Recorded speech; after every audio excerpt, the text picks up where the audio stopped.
अस्सलाम वालेकुम, मैं हूँ फातिमा अंसारी और आप देख रहे हैं K22 न्यूज़। पेरिस से खबर शामिल करते हैं। पाकिस्तान बिजनेस फोरम फ्रांस की नई एग्जेक्टिव बॉडी का पहला ऑफिशियल इजलास पेरिस के नवाही इलाके लाकोर्नियो में हुआ। पाकिस्तान बिजनेस फोरम यूरोप के चेयरमैन सरदार ज़हूर इकबाल, सदर हाजी मोहम्मद असलम चौधरी, जनरल सेक्रेटरी यासिर खान और चीफ कोऑर्डिनेटर साहिबजादा अतीकुर रहमान ने मेंबर्स को खुशामदीद कहा। सीनियर नायब सदर डॉक्टर हमजा ताज ने मेंबरशिप मुहिम की अहमियत पर रोशनी डालते हुए उसकी ज़रूरत को उजागर किया।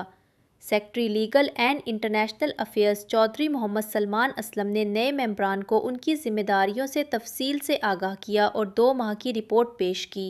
नायब सदर पाकिस्तान बिजनेस फोरम फ्रांस सबत मुजम्मिल ने एग्जेक्टिव मेंबर्स को बताया कि वो जल्द फ्रांसीसी वफ़द के हमरा पाकिस्तान का दौरा करेंगे। इजलास का मरकज़ी नुक्ता पाकिस्तान बिजनेस फोरम एक्सपो 2026 था, जिस पर तमाम मेंबरान ने अपने ख़यालात का इजहार किया।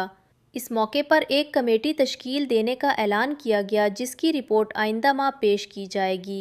इजलास में एग्जेक्टिव बॉडी के मेंबरान महमूद अहमद राही, इमरान बट, चौधरी गुलजार लंगड़ियाल, खुर्रम शहजाद वज़ीराबादी, हाजी शब्बीरुल बदर, मोहम्मद अकरम जावेद, सूफ़ी नियाज़ और मोहम्मद अशरफ ने शिरकत की।